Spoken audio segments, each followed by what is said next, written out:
the sorrows of the world. The sorrows of mankind are done to us from behind. Behind a veil we cannot yet fully see.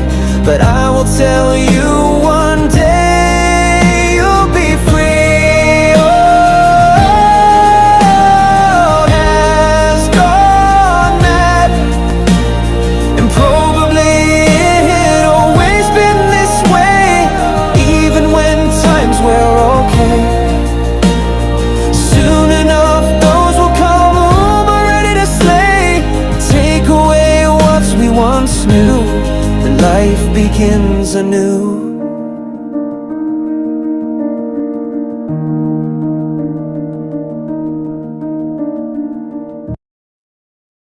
All right, welcome everybody to the World Gone Mad, and again for the third time we can.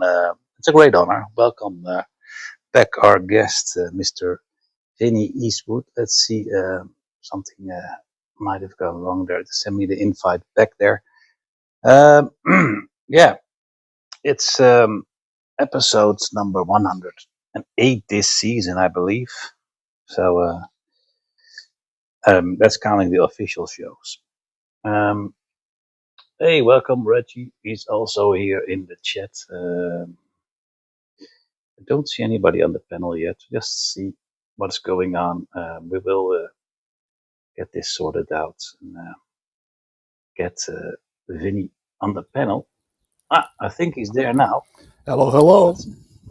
Welcome, sir. Good morning there to you, I believe. It is indeed.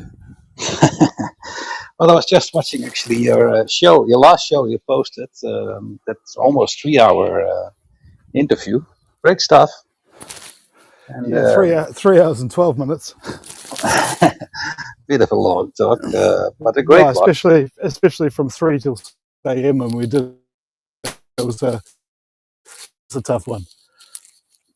Well, I'd like to thank you for coming back for a third time. It's very gracious of you to come to a show that is not very voluminous in size yet, but doesn't matter. I mean, every soul won on this quest that we are on, or whatever. Someone asked me actually, what is the alternative media, and I sort of, my answer sort of is like, well, it's anything that they do not tell you, pretty much. It's not really, the truth movement, you want to call it.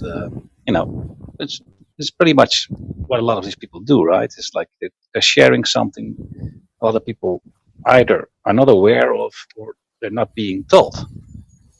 That's what I get a lot from when I listen to you, for instance. I think, those are some good points. Of course, you've got done a lot of great interviews with a lot of great people and great minds.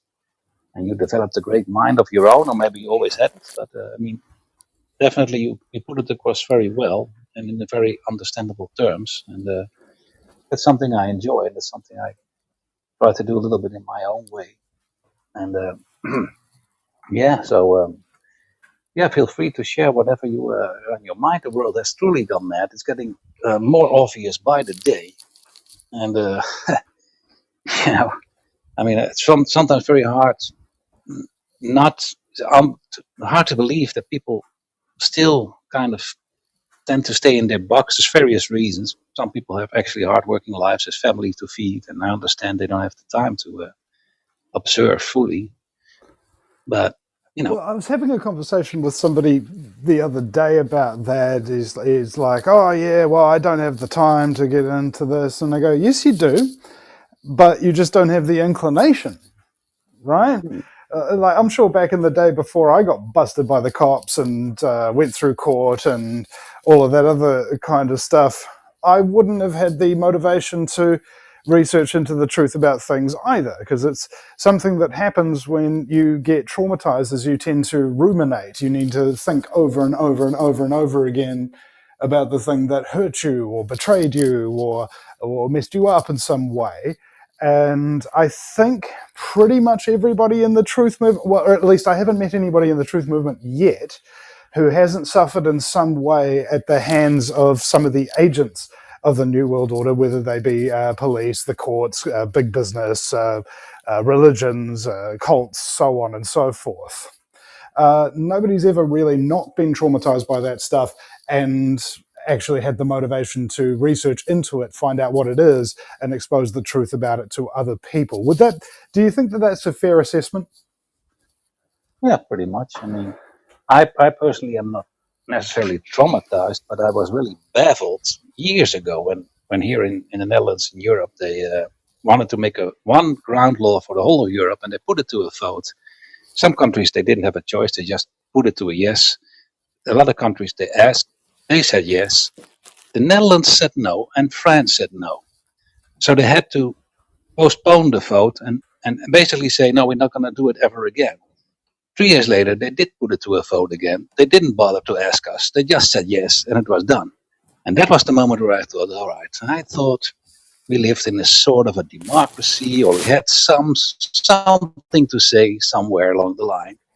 And then I really started scratching my head and said, okay, here's something really rotten going on. So it was not really a trauma, but in a way, it's like a slap in the face, like, wake up, this is not really what it ought to be. We're not. And I never really liked the idea of, like I heard you talking in the other episodes again, what I was watching about jobs, working, how it's really, I mean, I have my own experiences, and I'm sometimes get sick of it, that people really, it's like a childish environment. Nobody likes to be forced into a work situation. You're dealing with what they call the rat race. Anyway, for me, I wasn't really necessarily traumatized, but it was more like, a big slap in the face. But I do think, a lot of people have terrible experiences at the hand of the system, or the schooling system being your government institutions. We live in the West. It's a little bit separate probably from people who actually have to face it in places like the Middle East or in Africa, where it's more brutal. So, I do think that a lot of people, one way or another, either get traumatized or really, really disappointed big time. So I know your story because I've seen it many times, but you can share it here for people who listen to it. I mean, what happened to you, why you got into this medium, and I know it, but you can share it with the people who listen to it later. Well, I was just thinking about how could I sum up my career in a very short period of time? Okay, well, first of all, you get messed up by the cops because they tell you if you're honest with them, they'll go easy on you. And then it turns out that they were lying, and they actually used your confession to not only try to convict you, but additionally made up evidence that they projected off of your confession to make it look what you were doing was really, really bad. So that's how I developed complex PTSD, which is between 1 and 3 months, generally speaking, of not having control over your own life. And it rewires the grey matter in your brain, and then it becomes white matter. Right? Something my brother was telling me about the other day is there's a difference between grey matter and white matter, but they're basically the same thing to a degree. So you know how you've got skin, and if that skin gets damaged and then has a scar over it, that's kind of the difference between grey matter and white matter. White matter in your brain is hardened, and it's sort of caused by stress, pain, trauma, etc., blah, blah, blah, blah, in a psychological sense rather than a physical sense. But it means that it basically scars your brain tissue. Now, the grey matter is what determines your emotional state, your ability to think and speak, and your ability to differentiate between your physical actions and your emotional reactions. So you'll see a lot of people in this world whose emotions are up and down. They do things without thinking about them, and they ramble or go off on huge tangents and are very difficult to maintain their thoughts. That's a white matter issue. Now, that can be caused by a number of different things. It can be caused by trauma. Yes, it can. It can be caused by drug abuse, screen addiction, overstimulations in that regard. So that's what happened to me. And it was one of my mentors who's dead now. I have 3 kind of like mothers in the truth movement who sort of taught me a lot of the things that I needed to know. when I was starting off.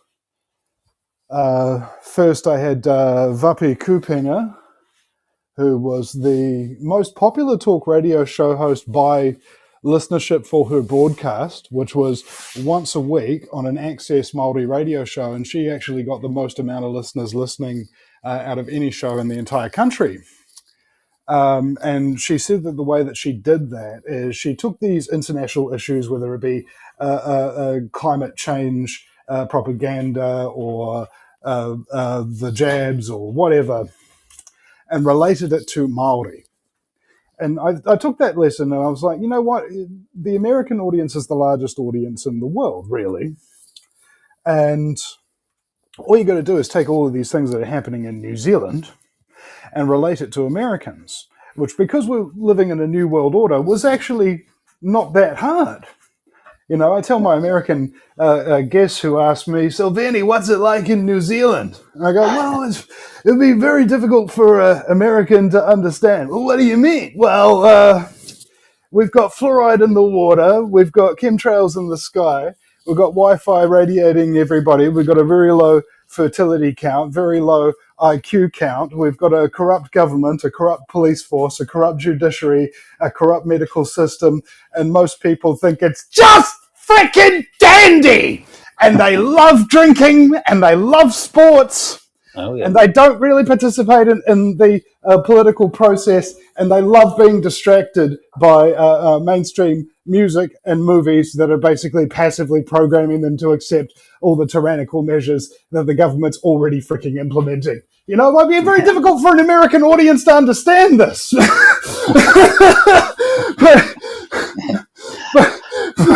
but it's the same freaking thing.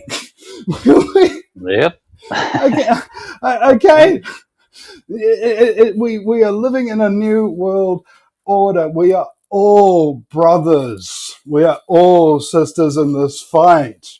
We are all one family stepping into the darkness together. It doesn't matter what's happening in your country. It is part of the structure of reality. Okay, reality is a reflective thing. Like the Buddhists say that everything is reflected in everything else, sort of thing. Like if you look inside one of your cells and then you zoom all the way in, it's made up of all these other cells. And then you zoom all the way in, it's made up of all these other cells. And if you zoom up, you see that the planet looks like a cell. If you zoom out even further, the galaxy looks like a cell, so on and so forth.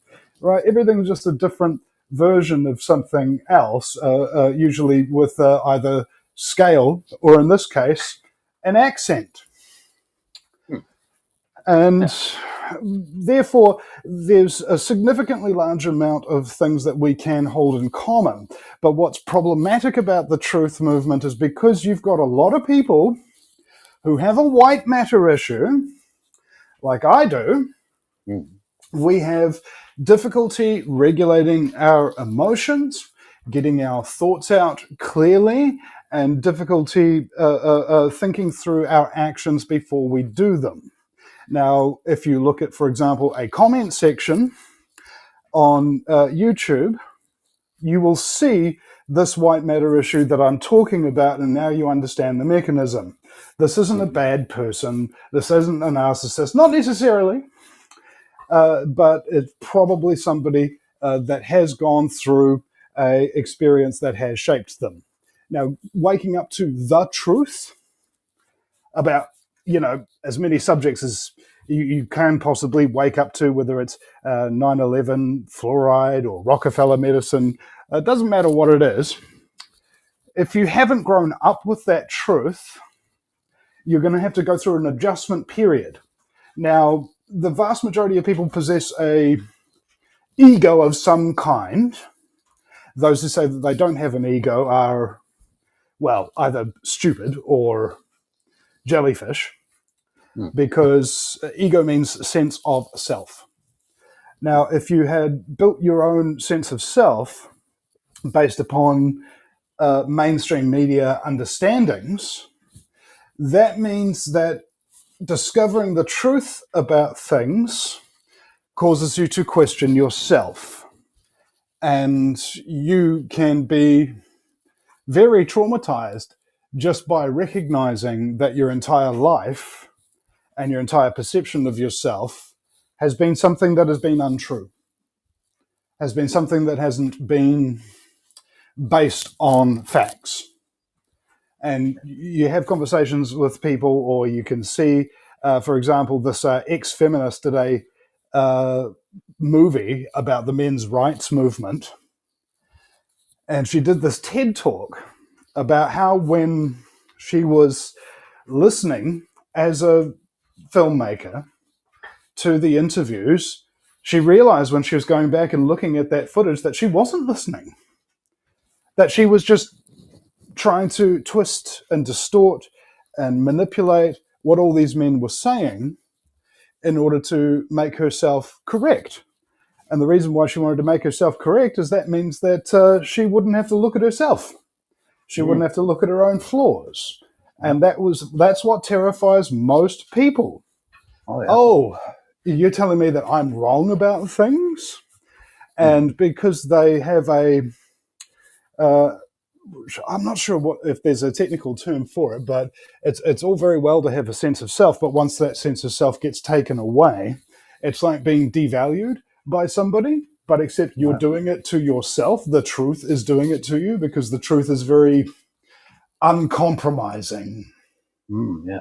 The truth doesn't care how you feel about it. It doesn't care what you think about it. It is what it is, and it isn't what it isn't. And starting to adjust yourself into that new way of thinking after a lifetime of brainwashing, however long it is, that's going to hurt. And it's going to put you through a significant growth period where you're going to have to rebuild yourself from scratch. And most people are more than willing to be miserable instead of starting from scratch. And so they choose to ignore all this information. This is the reason why civilizations have collapsed in the past. Apathy, ignorance, laziness, and cowardice. Anybody who doesn't want to get into truth, anybody who doesn't want to do something about the state of the world, anybody who really doesn't want to commit themselves to doing what is right is doing so because of one of these four factors that are basically inherent in their behavior. So, yeah, I think getting rid of my ignorance, getting rid of my cowardice, my laziness, my apathy was absolutely essential. I broke myself down and built myself back up again. Right? And I wouldn't say if I can do it, you can do it too, because we're all individuals and not everybody's capable of that kind of thing. Like I was singing with my mate Josh the other night, and he's sitting back and he's watching me on the microphone just going, wow, you know, and man, I could never do anything like that. And I go to him, look, bro, no, you can't. you can't do what I can do. Nobody can. And that means that also that you need to find your own voice, your own way of doing things. You can be inspired by people and you can take things from them, but ultimately it has to agree and resonate with you yourself. And once you develop that true sense of self, that's where your self-respect, your confidence, your motivation, and your decency will come into view. And you will start to rub people the wrong way who do not live by those principles. And those people aren't supposed to be in your life anymore. They are distracting you. They are a waste of your time. They are relationships that don't serve you. If you're not around people who respect you, value you, are honest with you, and show up for you because you're one of those people, they shouldn't really be in your life. Because every one of those people that you keep in your life is preventing the universe from bringing somebody else into your life. If you rid yourself of the things that don't serve you, things that do serve you, will have the space to grow and develop. Yeah, very well said. And I will also point a very important emphasis on support, because, like you mentioned, once you start to break down or realize you might be wrong, it can kind of crush you. It can bring your moral down. But that's when the support comes in. When you have a friend who says, "Hey, it happened to me. I know what it's like. You can get through it. Takes a little while. Here's a few pointers. Do it with it what you will, but you can get out of it, and you can get out of it a lot better, a lot more fresh, and you'll grow a little bit. If you do it right, you grow a little bit more humility. You become a little bit your ego gets a little bit more in check. And I do have to say, age does help. Once you get up there in your 40s and late 40s and then into your 50s, you really do start to get a bit of an overview. That does also help. That's one of the reasons why a lot of communists, by the time they were hardcore communists in Russia, by the time they were 40, they start to think a little bit over what happened. And some of them who came out against it got killed. So that gives you an idea as well, because you get overview. Once you get to a certain age, you get some overview. And if you do the work, if you're a little bit an introspective guy, if you're a little bit a person that likes to observe like myself, and is honest also, not just looking outside, also looking inside, you'll start to realize, like, hey, shit, I now see things a little bit more clear. I realize I might have been wrong here. I've never had much of a problem with people telling me I was wrong, and I always had the sort of the attitude, like, all right, then tell me, because I was always I had this sort of pure voice, like, okay, I mean, maybe I'm wrong, then let me know.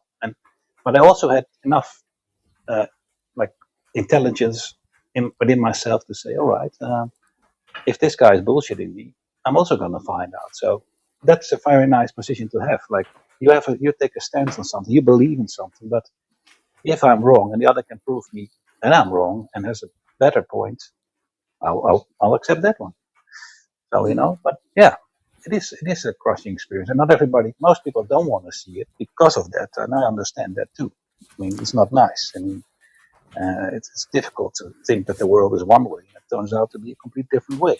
Yeah. But that's what I've been doing here, and that's what you have been talking about a lot, trying to put things out there. But great guests, David Icke and Mark Passio, and even Jeffrey Doherty, the Christian whistleblower, and guys like that. A lot of great stuff. What do you think about this? Yeah, go on. Well, it's a big adjustment. So you go from believing that authority can be trusted, that people are inherently good, that if you work hard, you'll be able to have enough for yourself. And if you keep your head down and just do the work, then things good are going to be happening to you. Now, adjusting from that belief structure to a knowledge structure, where you're no longer operating under a sense of delusion. This is called disillusionment. And you adjust your vision to accept the reality that you're living in a holographic fractal that's being projected by collective consciousness, experiencing itself subjectively, whilst being in a high-tech global police state run by child trafficking Satanists. That's a big freaking adjustment. Okay?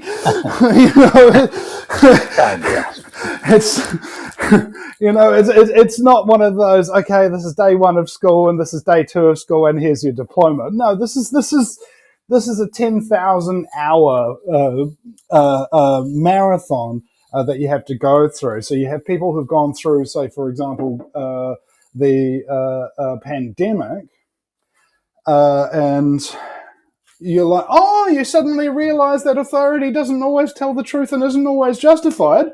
And you think you're awake now, do you? Welcome.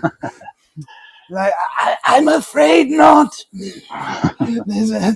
There's going to be certain things that have been kept from you for a very long time that you may never learn if you don't dedicate your life to them in the pursuit of knowledge. So if we have this sort of a massive tumble and hurdle that you have to get over, the way I got through that, because I don't know, I think I watched enough documentaries and listened to enough radio shows where I felt like I couldn't do it anymore. I had to do it myself. And I know that there's a lot of people who have been listening to lots and lots of podcasts, radio shows, and things of that nature, but they just don't know how to do it. And more to the point, they don't have the confidence or the mindset. Like, I was listening to this, one of the best salespeople in the United States giving, excuse me, a podcast interview. And he said that not everybody can be a great salesperson. Now, I think the average on the floor of the telemarketers was 1 in 16. So they'd made 16 calls and make 1 sales. Mine was 1 in 2. So every second person who picked up that phone, I'd sell them on it.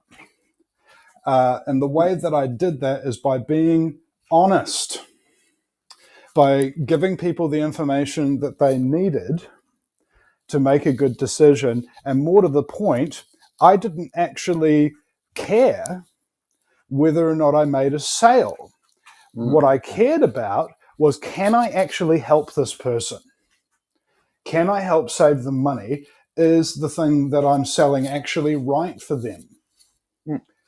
Okay, and I'm just going to tell you this. It may help you, it may not, but if it can help you, it could help you quite significantly. Would you be okay with me doing that, right?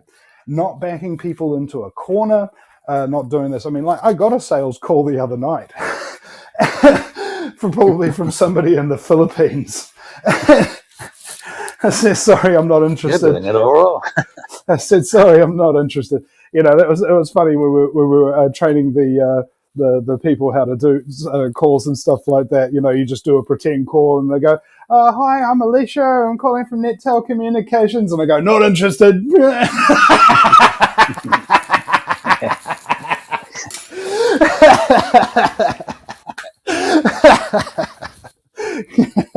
It's just having fun with it.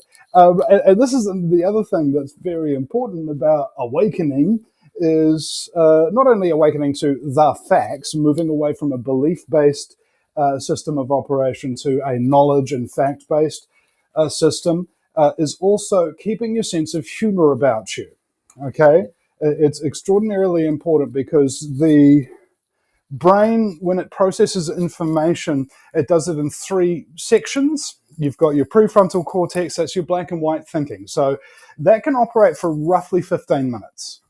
If you're concentrating on something that's kind of traumatizing before it actually starts to traumatize you, before you actually start to feel it.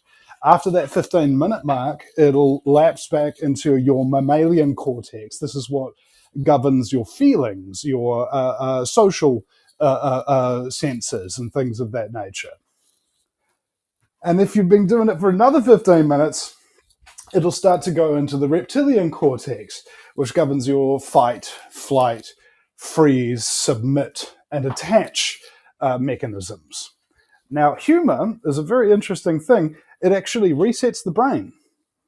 If you've been listening to something for 15 minutes and you start feeling it, and then the host tells a joke, you go straight back into your analytics and you bypass the emotional trauma from the information that's being given to you. And that's why the show that I do is created in the way that it is, because that was my job description.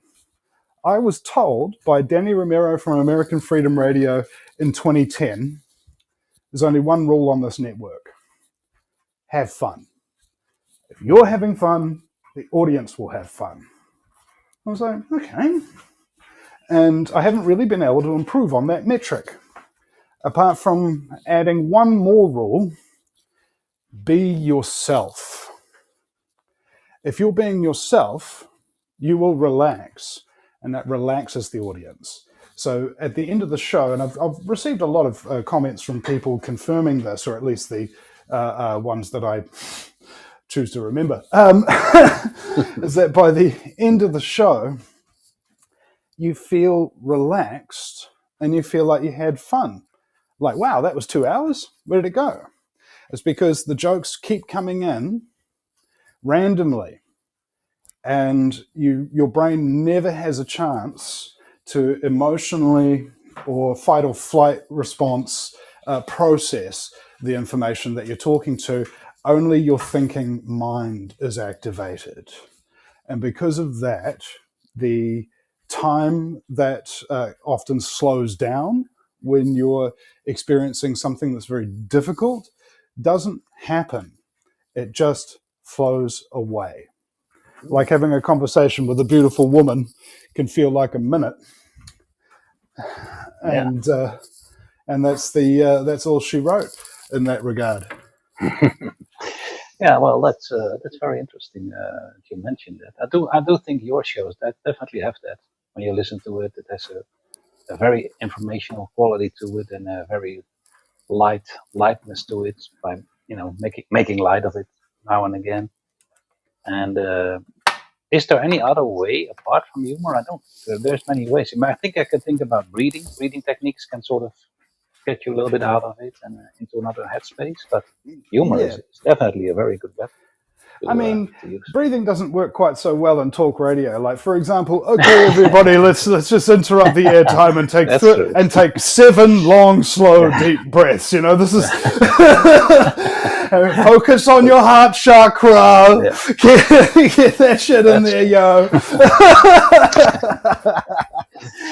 I'm afraid that's not very entertaining.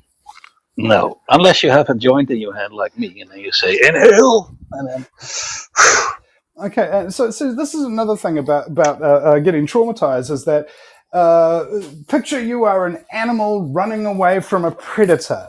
What are 2 things you are probably not going to do whilst you are running away from that predator? Number 1, you're not going to stop to have a drink of water. And number 2, you're not going to stop to catch your breath. So it's one of those little hacks that you can go into, because as human beings, we often have a lot of things that our brain perceives as threats, which we will be reacting to concordantly. So if you take a sip of water and sit there and breathe a little bit, you can trick your nervous system into thinking that you're no longer under threat. all right. Well, that's very interesting. Yeah, and you hear a lot with hypnosis and all those kind of things, where if people allow it, you have to allow it, where they can really, you can really transform their perception. Like, when they get something that's very hot can feel cold and all that. So there's so much to do with the brain that we don't know about, that we have control over in many ways. If you know the techniques, as you just point out, that humor is one of them. It's very important these days, especially, but in any kind of traumatic situations. I'm always quite happy when I find out something where I can help myself. There's very sometimes easy tools to do it, and health-wise, I guess, with humor, that does also, not just the mind, but then by default, I guess the whole body will get into more of a relaxation. And Well, I saw you a get bit. euphoria. It's exercising your lungs, exercising your heart. Yeah, go ahead. Yeah, I saw a bit. John Cleese said that once, that he was in the 90s. He was invited to go to somewhere back then was Yugoslavia, and the people there were. He wasn't invited. No, somebody told him, who lived in that area in that time, that they used to go when the bombs were going, and they would go to this little room and they would watch Monty Python movies, and they would all come out, feeling a lot better, even though they were in a horrible situation there in the war. So that's one of those examples where humor has a powerful impact, an uplifting impact, even in some of the most dire circumstances. Yeah, and no matter how bad a joke is, it's never as bad as genocide. Like if you, for example, the other day, I was thinking to myself, man, I'm stressed out, man, I'm worried, and stuff like that. And then I had a profound realization. I'll never forget it. I was like, but I'm not living in Gaza. Yeah. And I was like, whew, ah, mate, thank God. I dodged that bullet. Exactly. Literally and figuratively. You know, my children's flesh isn't melting off from No. white phosphorus.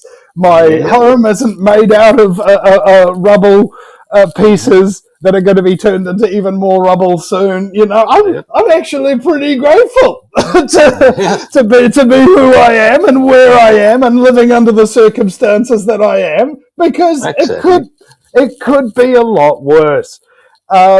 And I was talking to people about when they're starting their own radio show, and they're like, "Oh, Vinny, what if something happens to me? What if I get persecuted for doing my show?" Blah, blah, blah. And I'm like, "Look, man, look, the worst that's going to happen is you're going to get kidnapped by Freemasons and ritualistically and satanically be raped and abused to death while they're summoning dark gods. Okay, that's the worst thing that can happen. You know, what are you worried about, bro? Are you a pussy or something?" Anybody can deal with that. Harden up, bro. You know. Yeah. Yeah, that's true. I mean, I have to say, of course, to start now in these times, it's a little bit more tricky in a way, I suppose. Not even tricky, but it can be. You know, you see people getting arrested for posts or tweets. So, and it's soon, depending on the country where you're at and how much you're advancing these kind of measures, you're getting to that point where you, definitely might get a knock on your door if you continue doing this kind of broadcast, I think. But for now, we're still in the clear. But I think they didn't have to go ahead sign yet in some of the countries to go after the people, or they maybe deploy another technique. I don't know. But I do worry a little bit about it because I see I follow all these things and the law. The binding, the extending of laws of checking into your privacy are getting very lenient, shall we say? And here in the Netherlands, we did have quite strict privacy laws, but they slowly are eroded, like in many places. And that I can understand that people are a little bit worried what they're gonna say, and they have a good reason to be. But that doesn't mean they shouldn't do it. You know? I mean, you have to. You know, the only way. What did George Orwell conclude in his book? Like, don't let it happen. You know. So and we let so many things happen because we were led astray. We didn't know. We trusted the system, and I wanted to find out that they can't be trusted, and it is so clear now. All over the West, all these governments have completely turned against their own people. Whether it's Germany, the Netherlands, France, New Zealand, Australia, America, Canada, all of these countries, they're blatantly lying in your face. And now here we have new elections upcoming the end of this month. Well, I don't know who cares about that puppet show anymore, but I mean, what can you tell people? You know, what should you tell people? What do you think about the whole voting system? Do you vote in New Zealand? I didn't vote in the local elections, but generally I do vote in the national elections, generally for a party that is not going to win, that is standing for the right reasons and has people that I know in the truth movement who are running it. All right, so my vote does not count, especially not in New Zealand, because under New Zealand electoral law, if you, for example, vote for a party that wins, that winning party will be given all the unwinning votes after the election is over, in terms of a proportional representation. So let's say, for example, I vote for one party that gets 2% when they need 5% to get represented in Parliament with a few MPs. Because my party only gets 2%, that 2% is awarded to the winners of the election. You see? That's New Zealand standard electoral law. And so that means that if you are voting for freedom, your vote literally doesn't mean anything. And because of the fact that you have hurdles, I think there's, I don't know, top of my head, I'd probably say there's something like 500 hurdles or something like that in order to get a party from an inception in your mind to being successfully laid out and have power in Parliament enough to make a difference. 500 hurdles, give or take. And those first 500 hurdles are the 500 members that you must have. People who've signed on a dotted line, legibly, that the Electoral Commission can actually effing read them, and then you have to do paperwork and filing and so on and so forth. And there's a huge booklet of all these rules of things that you have to do, that you can't do, that all the mainstream political parties break anyway. But because they're in the power structure, they don't get taken to court or taken to task, because Parliament is sovereign and doesn't get bound by any laws. Right? They can just make it up as they go, and that's perfectly legal. So in terms of like, what am I working for a solution, and what do I recommend other people do? So there's number one, Stefan Versteppen. Number two is Dr. Rima Labo. And number three is the late Penny Bright. Penny Bright said you've got to make your issue wide at the base and narrow at the tip. Find one freaking thing that gets people juiced. One issue that a lot of people are interested in. Take Gandhi, for example. He used the salt tax to get Indians marching and against the British rule, and managed to overthrow them. Okay, one issue. Number two, Dr. Rima Labo was talking about the 3 words, don't you dare. If a government agency or agent proposes something, and then they get 500 emails, 500 phone calls, 500 text messages to their personal number saying, don't you dare, from 500 different people, 1,500 different people, that person is going to retract their support for this thing. Okay? So those are roadblocks that you can get in the way very, very quickly using the existing structure. And last one is Stefan Versteppen's idea of a underground, below the radar, private members group.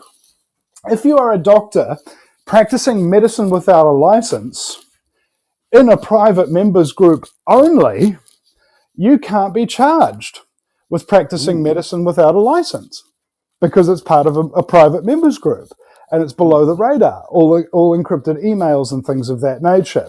So if you are going to deal with a New World Order that has, in fact, established itself and it's in place and everybody's under surveillance, you have digital currency, so on and so forth, he recommends that you create these groups where you have teachers, doctors, builders, farmers, people who do childcare, whatever it is that you need to last 7 years until stuff goes haywire in the command structure. He believes that this command structure is definitely going to happen, and it can't be stopped. He has, of course, Dr. Rima Labo and Penny Bright who would disagree with him. However, there is a point to what he's saying in terms of his approach, that if you can survive these 7 years, the New World Order is going to tear itself apart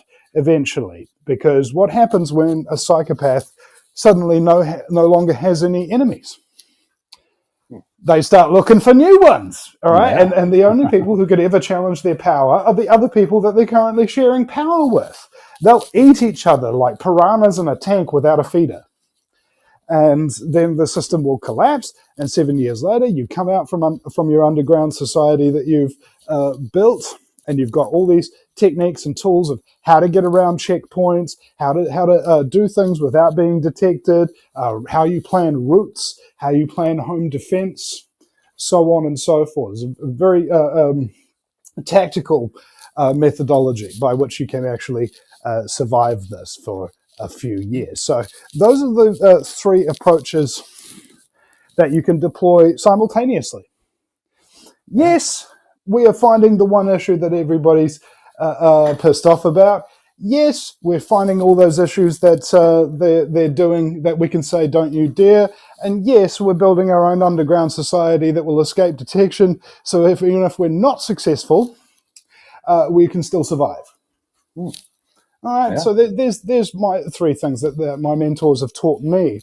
And that's another thing, because you talked before about how when people get older, they start to question things a little bit more, they start to see things a little bit more. Mm. And I thought about this in terms of cult indoctrination principles. So when you are born, you, the baby, are in fact the new cult master. And you will use cult indoctrination techniques on your parents. You are essential authority figure that must be obeyed. You will have to do mindless repetitive tasks. Right? You will be sleep deprived. You will be nutrition deprived. Okay, and you will feel like you don't actually have any control of your life. And what this does is, instead of fight, flight, freeze, or submit, you begin to attach yourself to your traumatizer, in this case being your child. Right? Now, schooling, you go in there. Is there a central authority figure?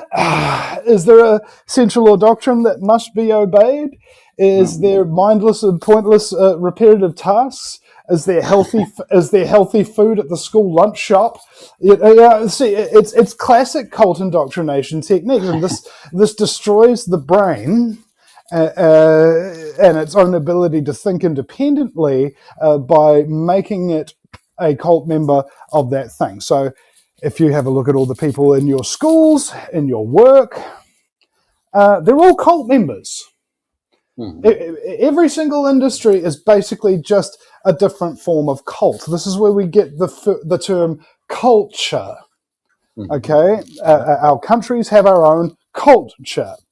And if this is the case, then how do you de-cult that kind of thing? And my belief is rather anarchistic in nature, which means no masters, no slaves. If you want me to do something, I have to consent to it. And in order for me to consent to it, I have to be part of the discussion about what we're doing. You can't just come to me and say, do this, that's an order. I'm not an order follower. No. All right? There has to be respect, there has to be truth, there has to be love, and there has to be freedom. If you don't believe in those principles, I'm not doing business with you. Why? Because I don't have to. I spent 17 years building up the largest archive of protests and public meetings and long-form interviews with activists that were like the best in the world at what they do in order to earn my way. And I have earned it. And now I have that knowledge, and I have those connections, and I have that power, not because it was given to me, but because I went out there and I did the work. No, absolutely. Yeah, there's a very good, interesting points you mentioned there. It's basically, I guess also you can sort of make some sort of underground political party done in a way. Not really actually wanting to be in politics, but sort of doing what the politicians ought to do, and it's taking care of their communities pretty much. But yeah, those are some interesting points. You can put pressure. That is always true, and still true today. You can put pressure. Nobody does it hardly. They don't. Like here, also in the cities, you can email the local municipality. You can you're constantly being informed what's going to happen. And it just takes half the city to send an email and see what happens. So that's true. Those are very interesting tactics we can still deploy, which are very much needed, because you see what other tactics are being used out there. There's always going to be co-opted, or they take control of the whole situation, they control the position. Yeah. And it's good to know these kind of tactics. Be aware of it, that you don't feel powerless. Like, oh, what can I do? Well, there's a few things. Yeah.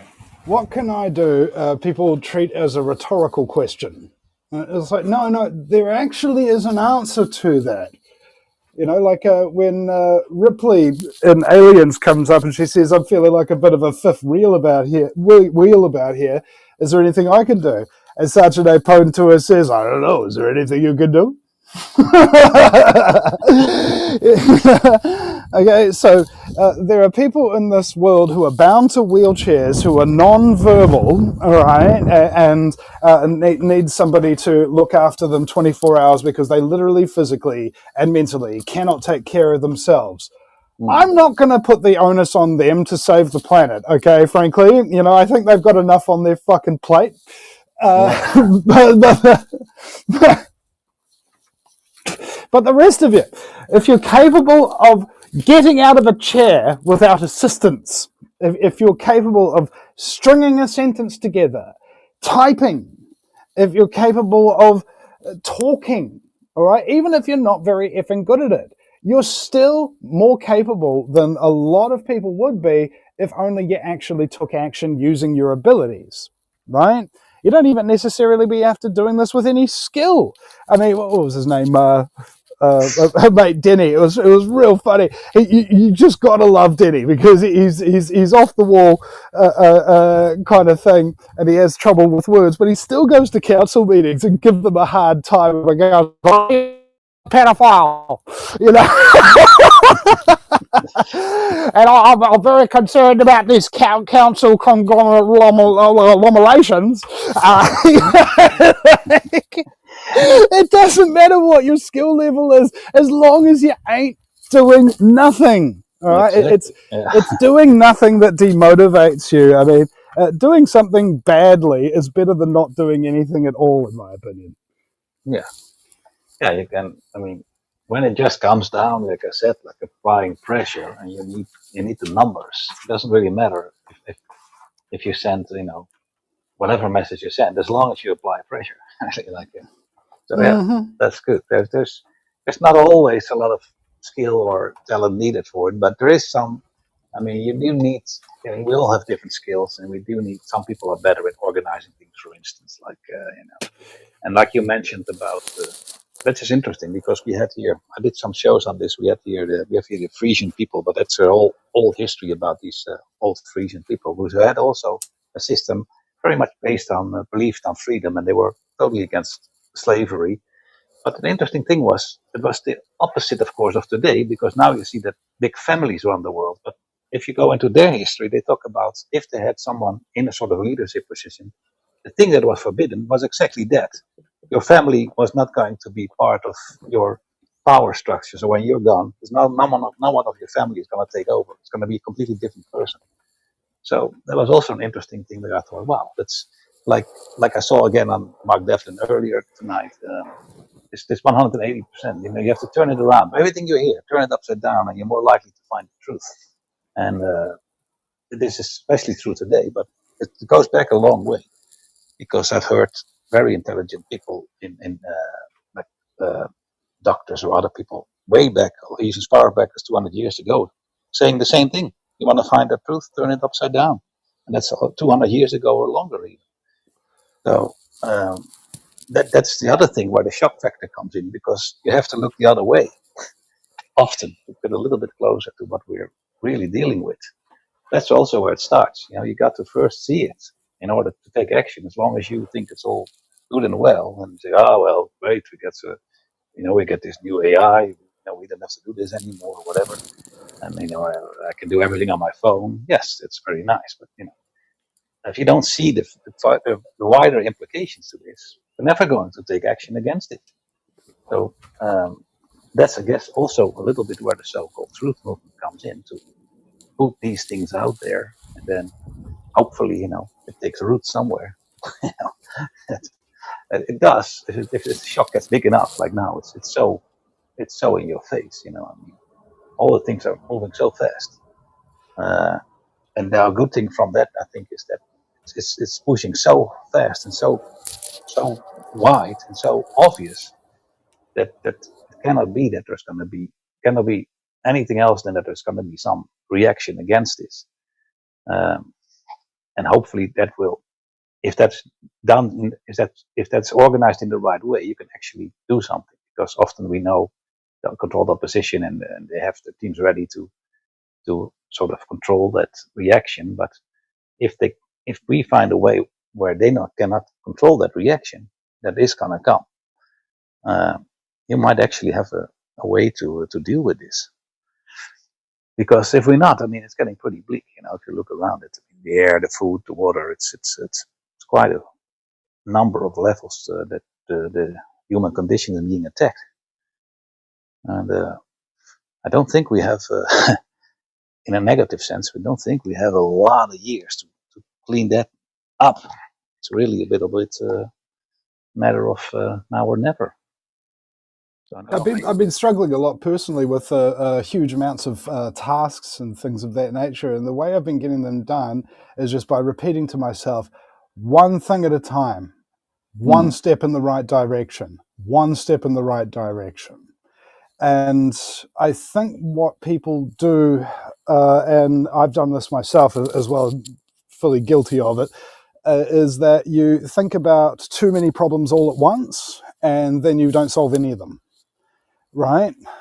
So true. one thing, just pick one thing that you can do today to stop the New World Order in some way, shape, or form. It might be doing a podcast. It might be writing a letter to a politician. It might be making your garden better. It might be cleaning up your room. It might be, anything that is in your life that ain't sorted, get it effing sorted. If you don't sort yourself out first, you really don't have any credibility when it comes to telling other people what to do. And ultimately people are possessed with a sense of fear, and the antithesis to fear is courage. And when you see people with encourage, you get encouraged. That's what encourage means. It means to give courage to others. There was this Milgram experiment, I believe it was, where they were shocking people on the other side of some smoked glass. They were actors, of course, pretending to get shocked. Ow! Oh, please stop it! I don't want to do this anymore! And they found that 90% of people, just because somebody at Harvard University in a white lab coat told them to, would electrocute somebody to death, right? And they were doing this experiment because they wondered, how did they get the Nazis and all the ordinary people in Germany? This was like one of the most advanced civilizations that we'd ever had on planet Earth at that time. How did they get all of those advanced civilized people to become such brutal frickin' capitulating scum? And the answer is authority, right? However, the second part of that experiment, not quite so widely known, is they took a few of those people who would outright refuse to deliver those shocks, and they showed them to the next people coming into the experiment, who all, after seeing somebody successfully refuse authority, had the courage to do so themselves. All right? Go out there and be courageous, because you don't know who might be encouraged by your actions. You might not know what consequences are going to come, right? You throw you throw a pebble in the water, and the ripples go outwards, as it were. Yeah, absolutely. Yeah. It makes me think of like the old gulags and everything, and the one guy who stands up, they usually will finish him off. But it does encourage you, but not too quickly, I suppose. If you see if they know how to deal with it, people get courage. But in the end, even so, even that is still an example where people say, okay, this guy did it, no matter what. Maybe he got his head chopped off or whatever, or electrocuted, whatever. But he did take a stand, and that, in the end, it does make an impact. It's just like a little light shining through. Like, hey, but you don't have to stay in this little, place they put you in, and that's what you see now. Of course, a lot of it is psychological warfare. There you see it a lot, of course. Stopping you. You cannot have certain opinions anymore. That's the mental barrier already. You can't do this. Even in comedy, that completely changed. There's certain things you can't say anymore. But that was the last bastion of freedom, I suppose. Comedy. If you cannot make a joke anymore, then really, like we talked earlier, that humor is so important. If they stop that, there's on many levels they're trying to attack you on that, and are attacking you on that, and that's good. Why I think when you mention all these things that you mentioned, for people to really know that there is still something we can do, and yeah, I mean, like you said earlier, like I'm not being bombed to death. I sometimes refer, I think, to the Middle Ages here in Europe. I'm like, well, all right, I mean, maybe the police can knock on your door and throw you in the jail for a couple of days, but it's not like they would, hang me in the town square or something.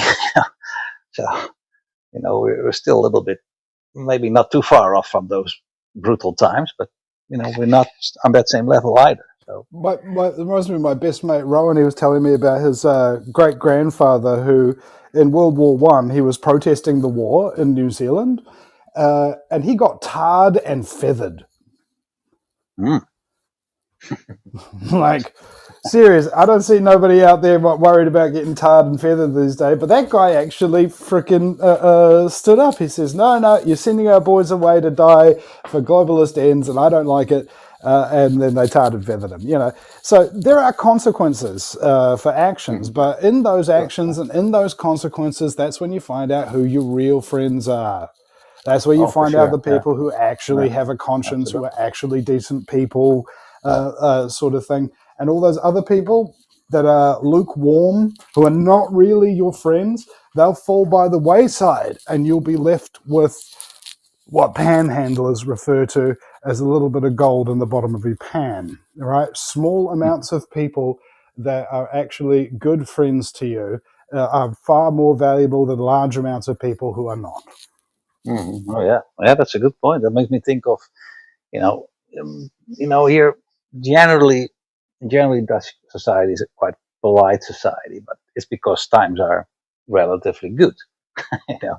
But if they turn bad, then you will really see who the people really are, and that's actually also that's what needed, because it's a little bit dishonest. We try to. I understand you try to get along, to go along to get along, whatever. I understand that you need to do that to a certain extent, but it's not very honest most of the time, and the real brutal honesty comes out under more dire circumstances. But I guess that's also one of the things that we're dealing with which we saw, for instance, with the great psyop, this whole pandemic. Like, I mean, there you could see it clearly. Suddenly, you could see that people were really, opposed to each other, and majority went along. But if you didn't, it was kind of like a very annoying experience for me. Like, I can't get into this store, and why? I mean, I always come here, and suddenly I need a pass, and I need a check, and why? What do I need a check for? And the people that even. So that was just a short experiment, but I hope people learned from it. It was something you can really see, even within families, that people, some reactions to that thing. I really, if I come and visit you, you want to do me a test, really? But we're family, yeah. So, yeah, maybe it's needed, maybe we need a little bit of this to remind ourselves, like, that we still have a bit of work to do on a human level, and how we connect and relate to each other, because the good times do take you a little bit soft, the society here, since we got the welfare state introduced in the 60s, has come pretty soft, because you were taken well care of. If there was a problem, you got money. If you could work, you got money for the rest of your life. Which is all nice, but we've forgotten a little bit to take care of ourselves, and yeah, that's clearly, if you observe it here, the case, and I guess in some other nations as well. Reminds me of two things that David Icke told me is like you should do the right thing and then think about the consequences afterwards. And you cannot convince anybody of anything, but you can tell them things that they cannot unhear. Yeah, that's true. Although they do try to not hear them again often. Like, that's often the annoying part. Yeah, I call that the information grenade. Dr. Rima Laber told me that statistically speaking, let's say you've got a very strongly held belief, and somebody comes up to you and says, fluoride is a neurotoxic poison or whatever, and they go, F off, you're a conspiracy theorist. All right. You're one person at one time in their life from one social circle that has said that one thing that's very strongly against their belief. Now, by the time you get to the seventh person, statistically speaking, from a seventh different social circle at a seventh different time in your life who says the exact same thing, statistically, that's when your brain will start to consider changing its mind. So that means that you have a responsibility not to convince people, but only to say one thing and then drop it like a grenade, right? You drop it in and it blows up in their face later. Just play your part. And of course, once you, if you're fortunate enough, and I have on a couple of occasions been that seventh man, where somebody's like, "Whoa, yeah, I've been thinking about this a bit lately, and you're right," and they're sort of like trepidatiously moving towards the goal of living their life in congruence with truth. And those conversations can be really fun and really interesting and often quite overwhelming for the person who's now ready to accept this and they don't know what they were signing up for. Yeah. Well, I have to put a little bit of a counter argument to that, because I was thinking, yeah, you've probably seen this clip by Yuri Bezmenov explaining the whole communistic tactics to take over the West, and one of them, of course, they're talking about demoralization, and he mentions that once a person is demoralized, it doesn't really matter. The truth doesn't mean anything to him, and he said, unless you physically, give him a kick in the bum. Then he will realize, when the boot crushes him, then he will realize the truth. But even if you take him to a concentration camp, he will not believe you. And those are his words. So now, on the other hand, I have to say, there is maybe a breaking of the spell that can occur. So it might still be possible, but at least according to him, that it's very hard to, when someone is demoralized, to sort of unbreak that. That takes a whole lot. So I wonder what you think.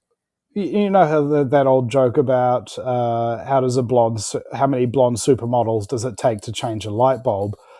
Just one. She holds the light bulb in, and the world revolves around her. So in that vein, a lot of people will never wake up. Okay, and this is going back to what I was saying about sales. This guy who was one of the top salespeople in the States said, "I'm just trying to find out whether or not you're worth my time. All right, I'm not going to try and convince you if you're not going to be convinced. I'm not going to spend my time doing that. I'm looking for the people who I can actually help, who I can actually sell to, and I'm going to spend my time on them and them only. The only time when I'm talking to somebody I don't know is whether or not I'm figuring out whether or not they're worth my time." And I remember John Eisen, who was one of my other mentors when I first began, before I even started doing a YouTube thing. I called him a couple of years back and I said, "Hey, John, I've actually copied your lifestyle." He goes, "What do you mean?" And I go, "Well, I spend most of my time at my home doing my work.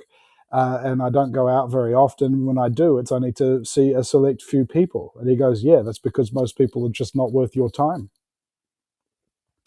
And it may sound brutal and what have you, but that's the truth. Don't hang around with people who aren't worth your time. Even the Bible says, "Do not cast your pearls before swine," which, if you put a modern translation on that, don't talk to people who ain't listening. Mm-hmm. Yeah, exactly. That's true. Yeah, I mean, you have a tendency, once you sort of discover something, to share. It's like you're standing, we're all looking at something, and there's this one guy who sees it, and you have a tendency to say, hey, do you see that too? That's a natural reaction, I guess, a natural human reaction. Once you discover something and you get over the shock, it's like you want to, poke the other guy in the side. So, did you see that? Did you realize that? And then and other people get demoralized by that alone, like especially in the very beginning when something just takes root, and you're one of the first ones. you have to go up against such a big, group of naysayers, to put it that way, that you you get a little bit discouraged. But still, like you mentioned, it's still worth doing it, and understanding the methodology and understanding the psychology of it, what it involves, what you have to deal with, and that does also help. It helps. It makes you a little bit more humble. So instead of getting angry or like, that's dumb fools, the sheeple, that's also not good. Now you're putting it back on yourself, that negativity. You got to bend that around again. Yeah, that was something that the feminist who did the documentary on men's rights issues, is that if you come to the truth, the people who are still sold on the lies will make you the enemy. So yeah, I thought that was quite a profound little lesson there. And if anybody wants to call in right now and have a chat, if you've got any questions, the phone lines are open here, as it were. Exactly. So they can And call in if you want.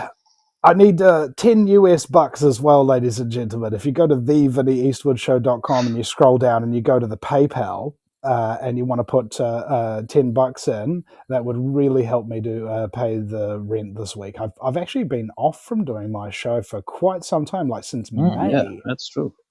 And I'd been going through a lot of stuff in my life, and yeah, I just needed some time to get myself back into it. And here I am. And we've got Fax Porcupine podcast to call in. That's Reggie, our friend from New York. Welcome, buddy. Thank you for joining. We got Vinny Eastwood with us. How are you doing today? Mr. Eastwood, how are you, sir? Oh, I'm borderline and on fabulous. Maybe even a little bit fantastic. Damn, pass it on. Well, I've been listening from the beginning, and sounds like a unique type of world we're in. Let alone, you sound like you're from London by chance? New Zealand. Okay, New Zealand. Wow.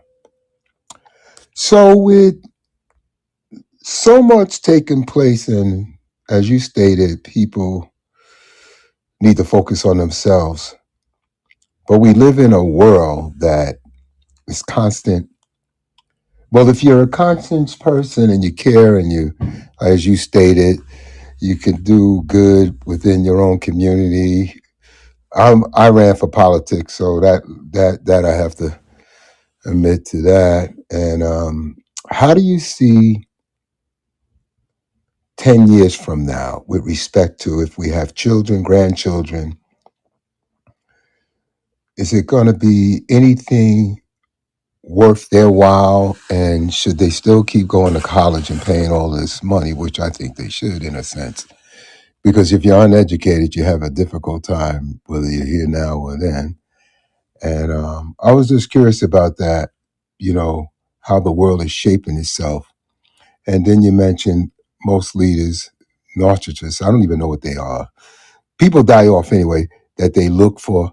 If there's no wars, they'll create a war. So basically the question would be, where are we at in 10 years from now? I want to prepare my son for the nonsense. Well, for children, like I came up with this sort of plan. If you could take control of the education system and retool it so that it's actually teaching people about reality, like there's a difference between education and indoctrination. Education is learning skills for yourself that are viable, that can be used in nearly any situation in order to give yourself the independence and the capabilities so that you can make and sell and trade. Right? That's basically it. Now, there's three components to that. Number one is how to figure out fact and fiction, which is the old journalism cachet of asking the questions who, what, when, where, why, and how. And secondly, you need to be able to find an interest, regardless of whatever that interest is. Everybody's got their own interests. I've got media as my interest. Your interest might be in something else. But whatever your interest is, find out the who, what, when, where, why, and how of it, and practice that tactic. Practice that that field of expertise to the point where somebody could come up to you, anybody, and ask either who, what, when, where, why, and how, and you'd be able to rattle off answers like just like that. And then the third phase of your life is getting into teaching what you know to others who are interested in learning about it, right? Mentorship, apprenticeship, that kind of thing. So that's in terms of the base roots of education. That's called the trivium method. And if you go to gnosticmedia.com and look at the work of Jan Irvin on teaching of the trivium, that'll really help, as well as some of Mark Passio's work on whatonearthishappening.com. Now, your children are going to be growing up in a world of endless threat. And it's going to be coming at them from all directions, especially from authorities, but not exclusively, not your home. So anything that your children are exposed to, like sugar, screens, Wi-Fi, this stuff is going to damage them significantly. And so you probably want to be focusing on getting them on a good diet, making sure that they have as little or no screen time as humanly possible, and try to get all of your internet and so on and so forth hardwired into machines so that their little brains and their little testes, as it were, aren't getting irradiated so that they become brain damaged and infertile. Right. Yeah, Right. funny that you said the sugar in the diet. I'm on my son about that. So when you speak of media, you have yourself, Lawrence, and I. I guess we're in media because we're podcasters.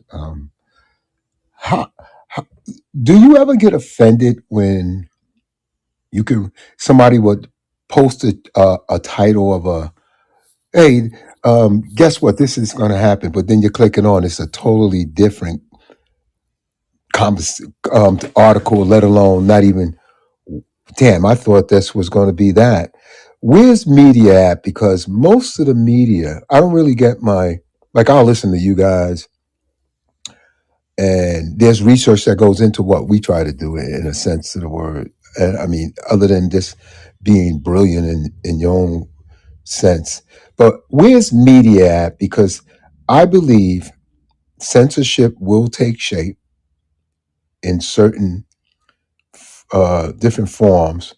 And it's no different than the cancel culture that was just either left behind or it had its damages because you couldn't just say what you wanted to say, whether it be a queer person or, racial or whatever. So do you see censorship getting a little more? I mean, the First Amendment in the United States is freedom of speech, but it's the type of speech. Do you think, and do you predict, or even me, I think things will change in the coming years with respect to how we can voice ourselves and understand the fact that you can't just say what you want to say because you can say it, but it may be harmful and it can cause, issues. Like, for instance, like the Charlie Kirk shooting. People think, oh, no one should kill anyone. I don't believe that unless they deserve it. When they put their hands on you. But in his particular case, it went away quietly.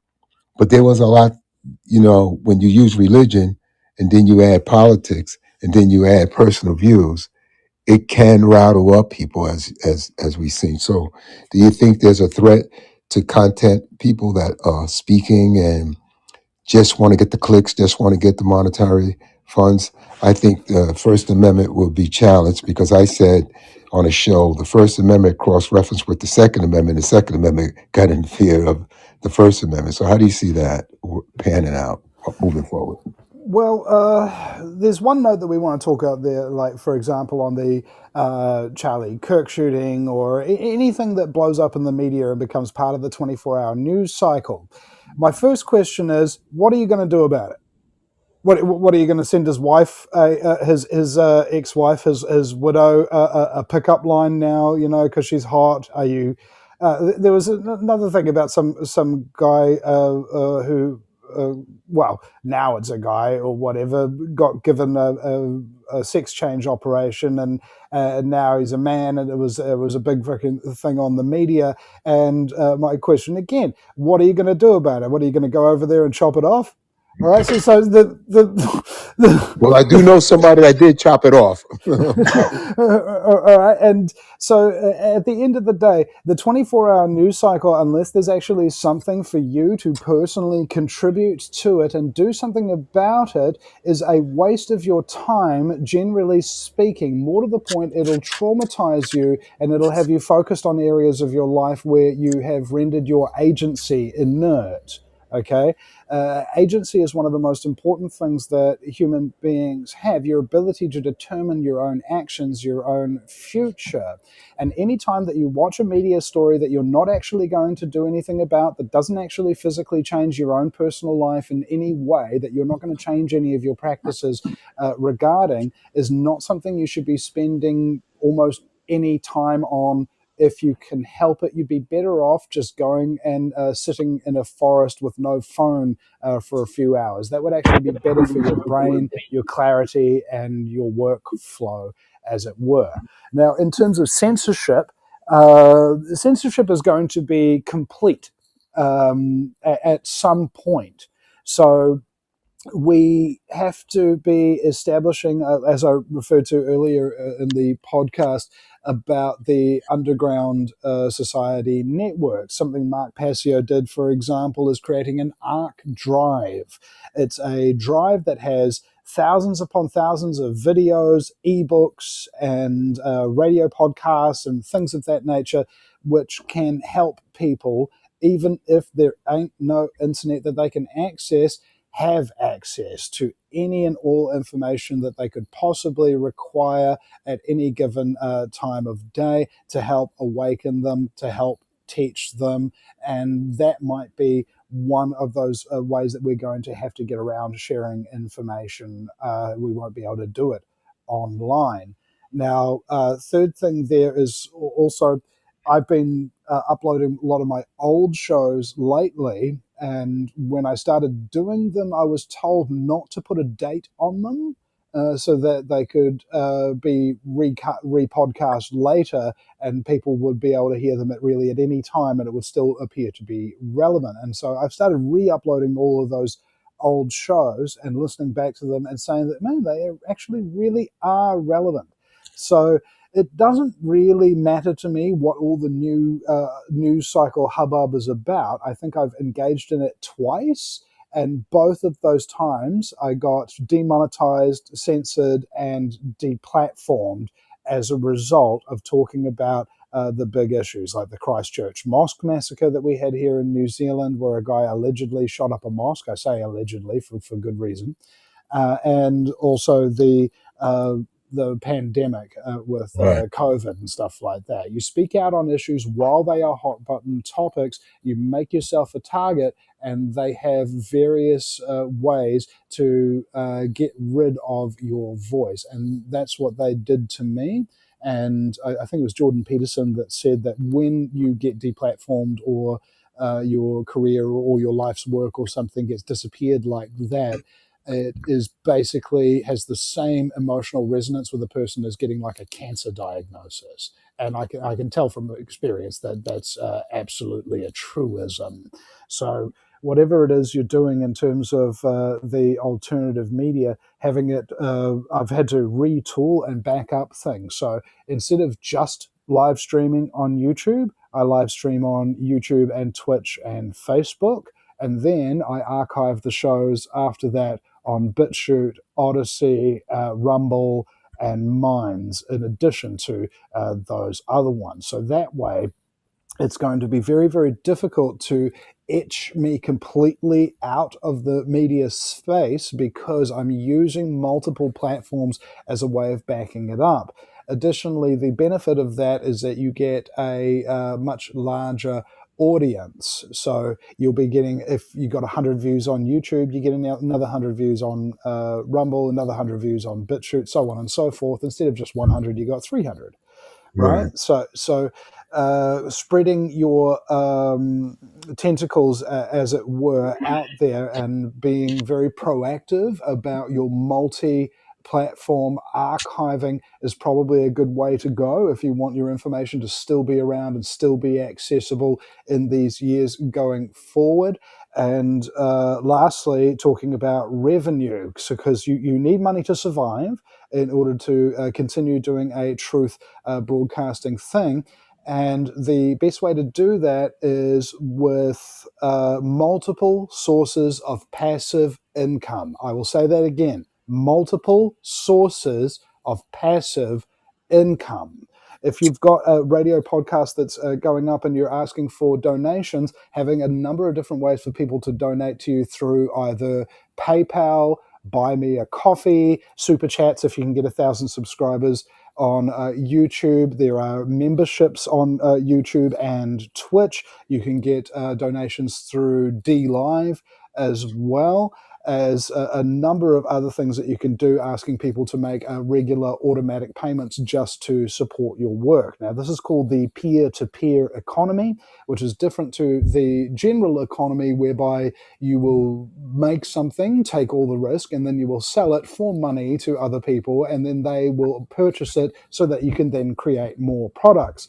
Peer-to-peer economy is you make it, you take the risk, you put it out for free, and if people appreciate the product, then they will donate to you so you can make more. That way, everybody continues to have access to it, and you can draw revenue streams off of that so that you can keep doing the work. Now, a lot of people have great difficulty, but I've known this from not only my own experience, but talking to many other people and colleagues in this field, is that when you give up your traditional source of income, you quit your job, or you get off the benefit, or whatever it is that you're drawing your income for, a fire will be lit under you and make you work really, really hard in order to ask people for help. Now, a lot of people say, no, I don't want to ask for help. People will call me a grifter. Well, my question is, are you a grifter? Are you doing something that is completely pointless and has no reason for it? Oh my God, there is a quail on my fence. It's so cute with a little dingly thing. Anyway, squirrel. And this is another way that you can get yourself into that flow state, is by I think I convinced myself that I didn't really have any other choice, and you have to ask. If you don't ask, you don't get. So if you're not giving anything for what you're asking for, you won't get either. So it's those two things. Put all your time into working and producing that content that is enriching people's lives, helping them have a happy day, helping them to reach a further level of education or enlightenment, as it were, and then those revenue streams will open up to you. You simply have to do the work and have the courage to do Yeah, that it. was my problem running for public office. I really didn't want to ask for money because I'm more or less a giver, but I got it. But to the point on the content, is there any responsibility to be factual correct? My show is Facts Porcupine because I just want the facts. So when because there's a lot of gullible people out there, they'll believe any damn thing in a sense that, or follow anything. Where does the responsibility become that the content creator, the podcaster, or the journalist have to be factually correct? Does that matter? In Is it? terms of getting hits, no, it doesn't matter. But in terms of doing the right thing and creating a world that is no longer chaotic and full of liars who are incredibly successful, absolutely, it might be one of the only things that really matter. And that would make your platform or the reason why people would come and want to listen, even if they listen on this platform is one thing. I started here just to kick it going. I got a press pass in New York, so I have some other stuff that I wanted to do. It's like a hobby in a sense of the word. But it's almost like the buffoonery of media has people protesting for stupid stuff. Have people routed up for no reason until 2 or 3 years later they found out that it was like, please, the guy was lying to me.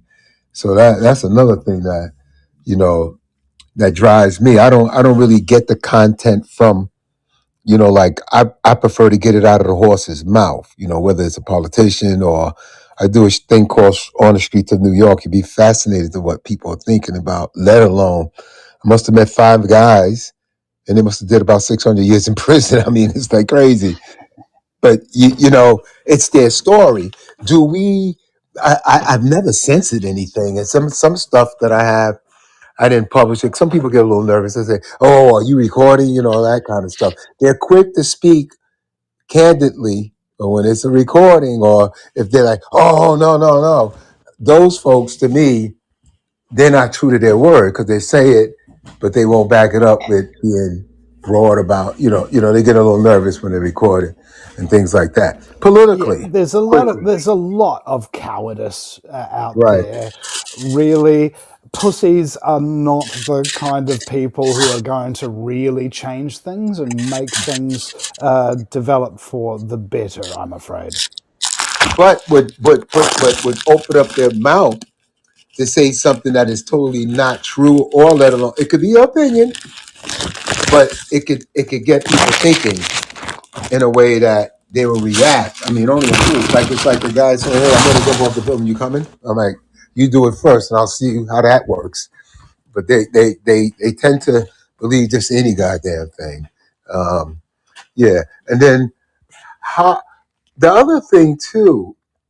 You mentioned about well, I was just listening. A lot of good stuff to the point where there's I saved the show and I forgot what it was. It was just about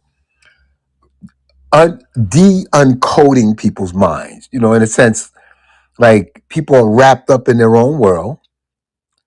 Um, there's so much that the beautiful brain can absorb, but if they get, it's like going to church. We're in church, we're praying, we're doing that, we're singing. But once they get in their car, the road rage begins. So it's almost like I need my coffee in the morning. I can't function without this. Or even you mentioned drugs, where someone because a lot of shows have people recovering and people tell their truth and all that, Mm. but it's very difficult to get a rational or common sense mind in this day and time because there's so much going on. People over, you could be fine the first 22 years of your Well, life and then there's mental health can kick in. there's an important principle there is that what is rare is valuable on the open market. Good boy. People who have open minds, people who are intelligent, people that are courageous, people that are loving are increasingly rare. So when you find those people, make some effort with them. Right. Value them, respect them, and give them their dues because we've all gone through things that have threatened to corrupt us, but not all of it us allowed ourselves to become corrupted. And that is a rare, special, and valuable thing. And a lot of people don't realize that. They have to be reminded, look, you are actually pretty bright. You are courageous. You are cool. And you are loving. And you are responsible. And that is a good thing. And thank you very much for doing it. But every now and again, just remember that you don't give yourself enough credit for that. It's okay to pat yourself on the back and just say, you know what? I did go through all that stuff, didn't let it corrupt me. I'm still a good person. Damn, I'm good. Damn, Lawrence, did you tell him about me? It just sounds like that is perfectly right on line with me. I mean, I'll probably, maybe, I won't say I won't, but it'd be difficult for somebody that the way you just described that, to actually win an election and get in, because everybody goes along to get along. And if you don't follow in line and do certain, I guess under the table, well, I won't say corrupt, because you're only corrupt until you're indicted and all that. But you can be corrupt while you're doing it. That just didn't get caught.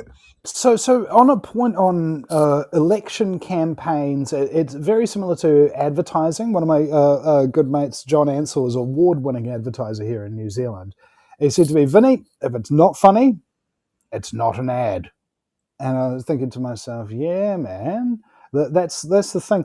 If you, even the Greeks, the earliest examples of Western democracy, the people who tended to win the elections were the people who could engage the crowd for a Right. significant period of time, and they would often be the people who were the funniest.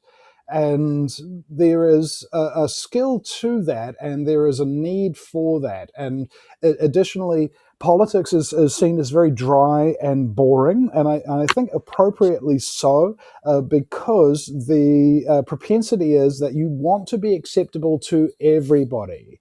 And as Patrice O'Neill said, that the point of comedy is that half the people should laugh and the other half should be horrified. Now, when you look at the United States, New Zealand, the Netherlands, is there any contrast? Are we living in the same, what did the lady say? She said bubble with respect to the way things are run, and as you mentioned, folks that offer good things, offer the right information, will be more or less, like you said, you were canceled. They'll try to cancel us out, but they'll go with the buffoonery, and I just don't understand what makes people like they're in the streets of New York, they're in Chicago, our president setting in the troops, the guards. But I said to somebody, they had 752 murders in 3 years.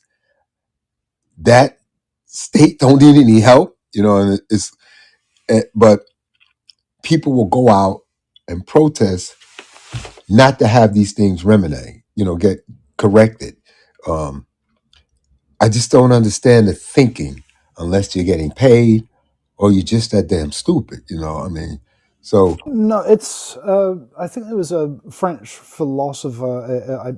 I think it was Immanuel Kant. It might be some other Kant, but he identified the reason why people tolerate tyrants, and a tyrant is, generally speaking, a weak person. There's somebody who you could right, throw one punch and they're down for the count. They're not going to be able to physically fight you. But why do people obey them? And he identified that the mechanism is indifference.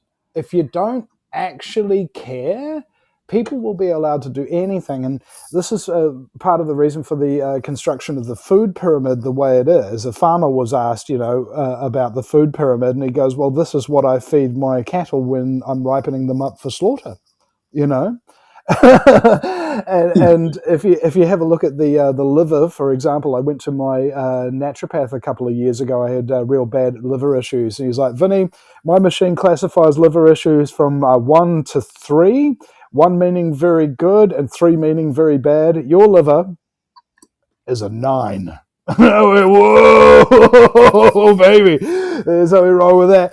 And I wasn't a big drinker or anything like that, and it turns out that it's lots of other things. Stress that's can what I was going to say. Yeah, stress can do it, and also eating carbs or herbicides, pesticides, sugars, or anything really that a Western society does, including being exposed to Wi-Fi 24/7, has an effect on the liver. Now, what's very interesting is that the first sign that you realize that your liver is damaged is you become apathetic. You stop caring about things. And because the vast majority of people in our societies are exposed to these liver damaging practices, diets, and so on and so forth, they're all apathetic. Hence, why they don't care about anything, and that's why the government does it. Because what can Right. you do to a population that doesn't care about anything?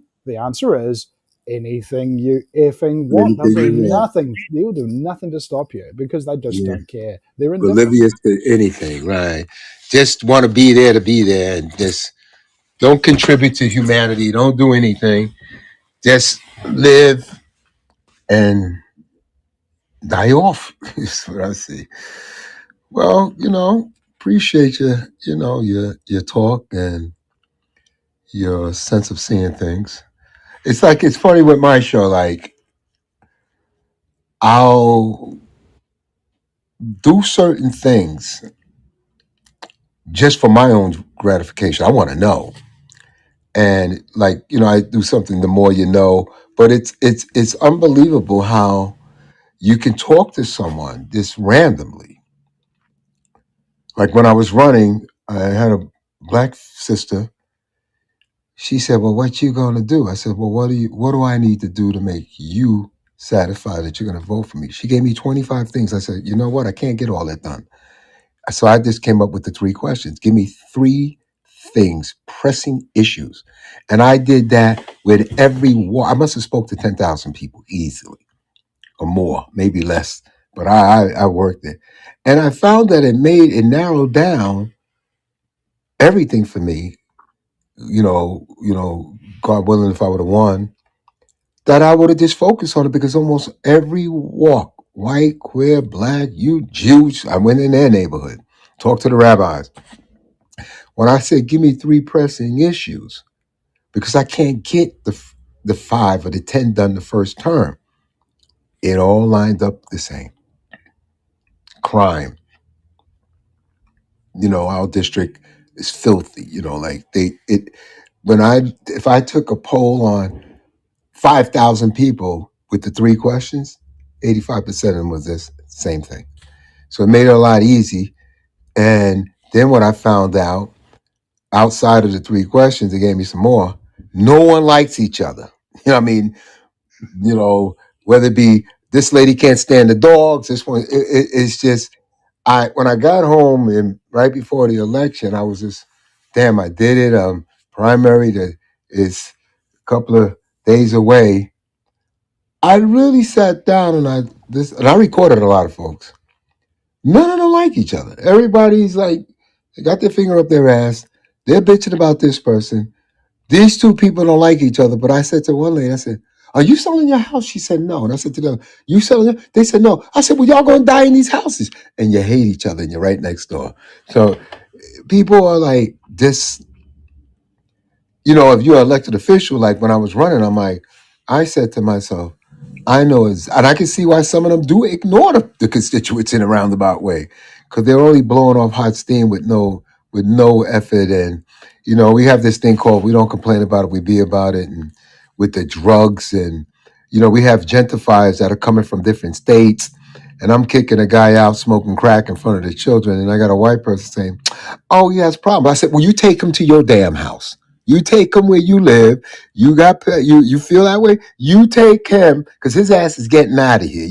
So I had a rough time with a lot of people. I even have my own app, Mr. Lawrence, because they'll let their dog shit near the front entrance. I don't get it all. I don't. Oh, we just had some concrete work done. You know how they make the handicapped sidewalks where the strollers can roll right into the street? Well, these stupid ass Zoran people, they want to mark it up and draw happy flowers. And one lady said, "Excuse me, sir, I hope you had a good day." I said, "No, bitch, you ain't supposed to be writing. We waited 5 years to get this new concrete and all that, and you're just gonna come here and deface it like that." And but it is what it is. Yeah, I I went just want off on to. that I act. think I want to say that also what you were saying is like a bad environment creates also that people don't like each other and get all down. Without a doubt. And that's done in multiple ways. Through the food, like we hear, to Wi-Fi. If they attack, like Vinny said, if they attack your liver, they attack your health, and you don't care anymore. That's another tactic deployed against you. So, of course, Mhm. if you bring the moral down, a society or a neighborhood. Everybody's going to hate each other. If you live on the other spectrum of it, where you live in some community where everyone is doing well, and hey neighbor, how are you doing? Yeah, we're off going to play some golf this afternoon. You have a very different vibe. Doesn't necessarily mean they all like each other, but at least you get along because you're all Cordial, in a yeah. Well, better vibe. we've been dehumanized carte blanche, and that is essentially how you create an enemy: is you dehumanize them. How you stop somebody being your enemy is to humanize them. So let's say you have a look at drugs, alcohol, violence, rape, murder, things of that nature. A lot of politicians will successfully campaign on the tagline "tough on crime."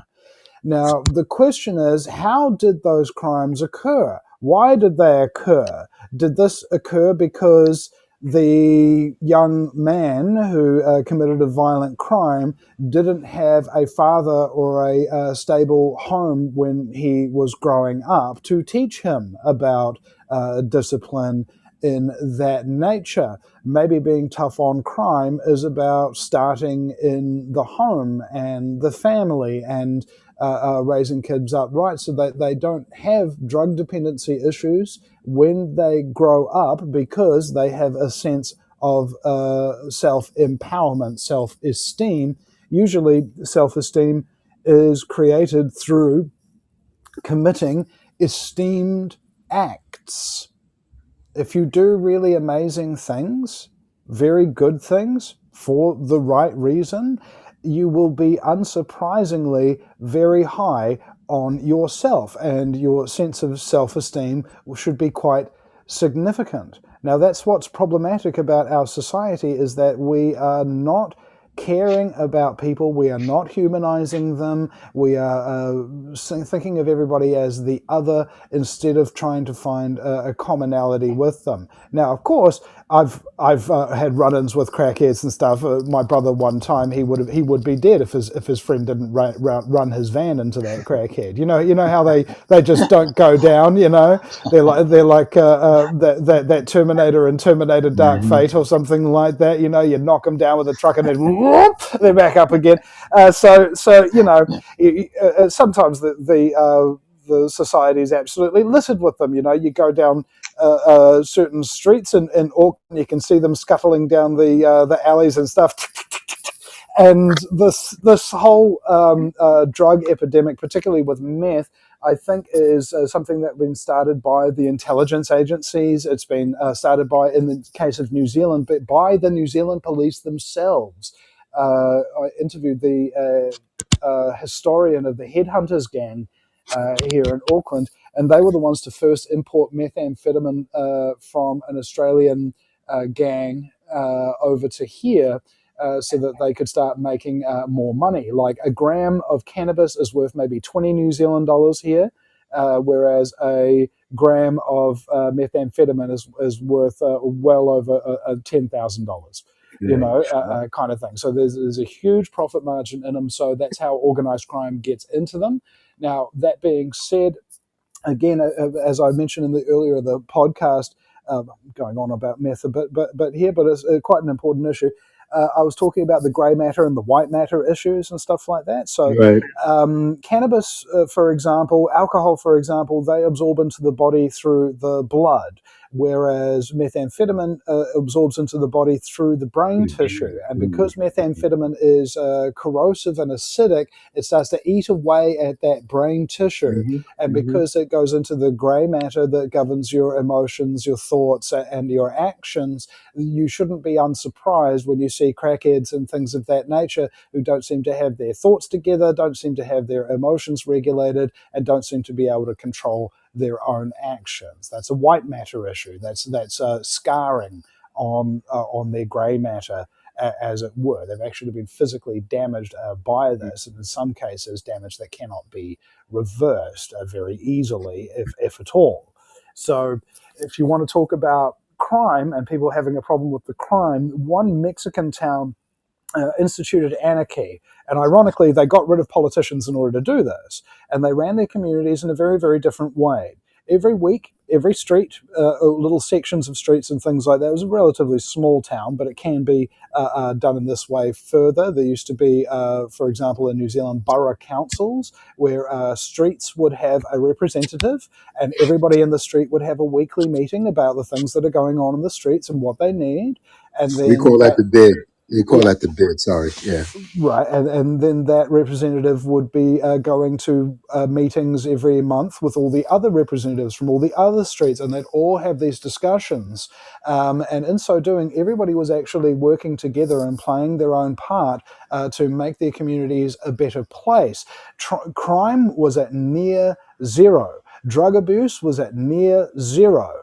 Burglaries near zero, right? The whole reason why societies collapse and everything starts to screw up is because people don't feel like they're a part of something. They don't feel valued. They don't feel heard. This is why we start to dehumanize, and we start to look at the symptoms and try and treat those and run our political campaigns on those rather than going with the truth, which is that things have been messed up for a very long time, and we need to start humanizing each other and working together towards a better future. We cannot any longer farm out the responsibilities that we have for our own communities to anybody else, because it's too much for one other person, Yeah.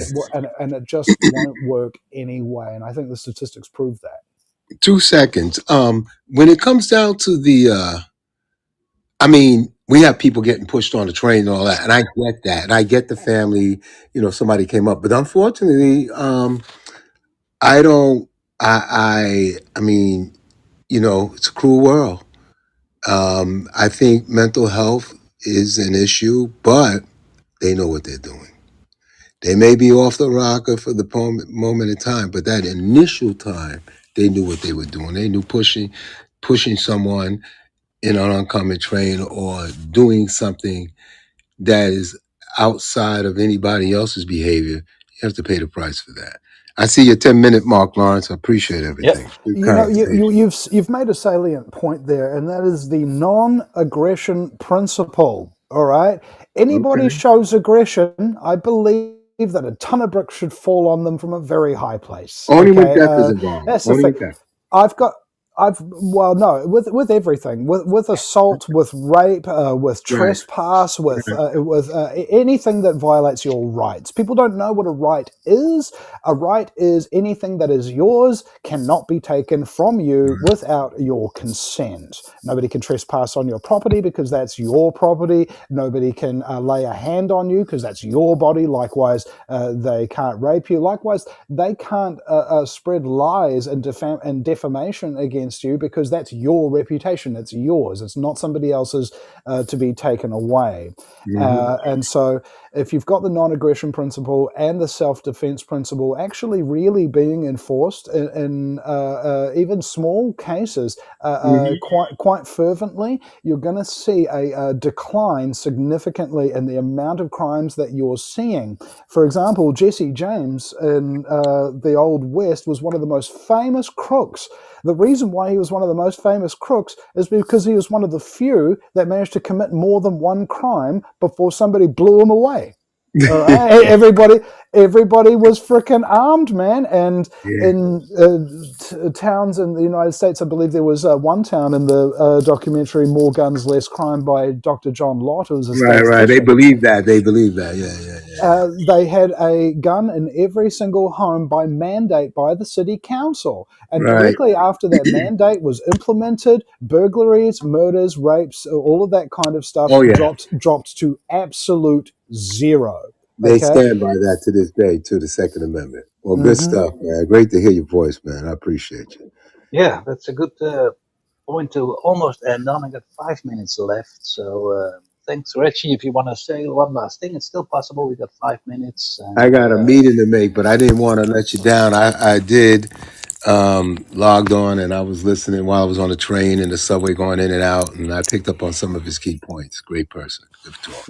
yeah, well, thanks for supporting and joining and being here Yes. on the panel. And of course, Vinny, we're going to wrap this up. We have 5 minutes left. Again, very much thanks for being here a third time. And I think it was a really wonderful conversation. And I'll give you the last words. If you want to say something else or share something, you can, of course, tell about your channels and your activities and what you might plan for the upcoming last months of this year.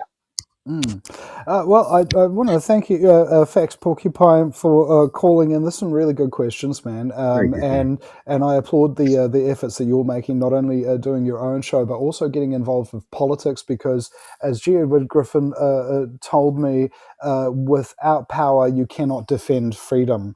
And Right. those people who do want to stand for freedom do need to be running for elections. They absolutely need to, in order to acquire that power away from the globalists. I had one guy call me up and then like, Vinny, I'm thinking of running for the city council. Do you think I really should? Do you think there's any point? And I go, well, that depends. Are you going to lie to everybody in your campaign promises and then betray them first chance you get Exactly. and screw them all over? And he's like, no. And I was like, well, run! Jesus, run! Go! Burn it down, burn it down. Keep the door in. You know, something's I had a going lady in the down, yo. Vinny, I had a lady in the laundromat made me run, a Jamaican woman. You're not running? I said, what? You're going again. And I got on the ballot with not even $300, but I was taken to court. So Yeah. Democrats took my ass to court and the judge put me on the ballot. Well, thank you so much, Lawrence and Al. Vinny, always good to hear your voice. Thank you, and thank you for doing what you're doing, man. Everybody needs to take examples where we can, and you're a good example. Thank you, sir. And thank you, All Lawrence. right. And now for the self-aggrandizement portion of the show, Yeah. ladies and gentlemen. I'm Vinny Eastwood. You can go to see my broadcast at thevinnyeastwoodshow.com. That's Vinny with a Y because it's the most important question. And Eastwood, like, go ahead.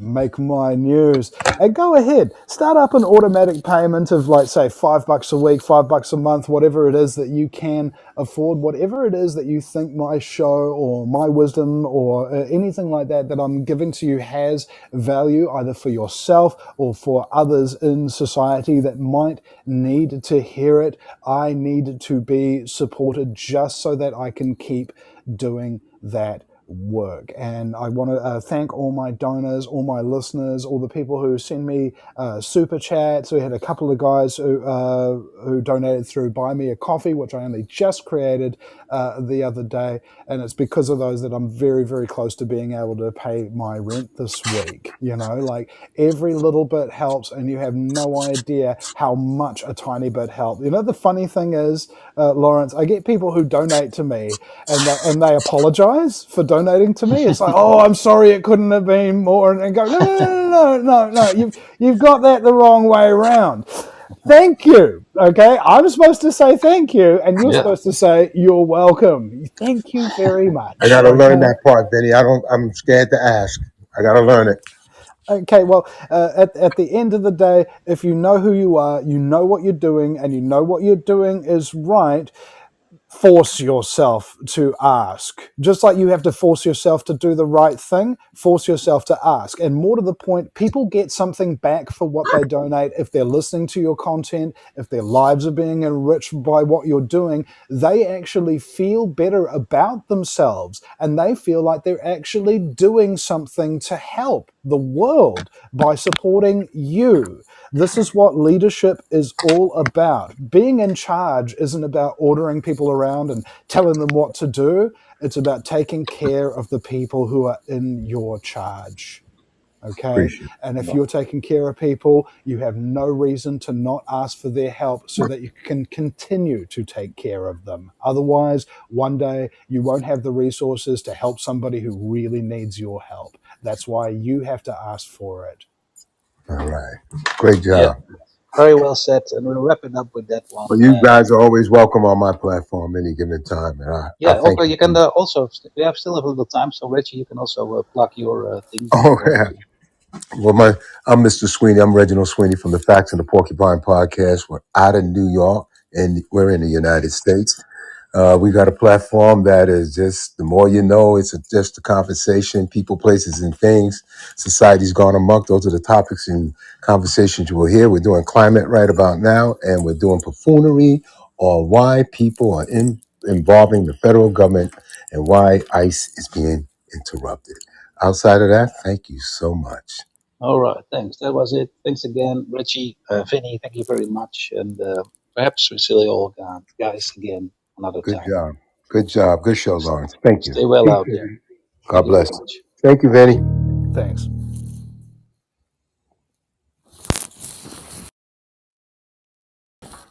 The good and the bad and the good will challenge us good. The mind has been twisted, the soul has been tormented till it is broken and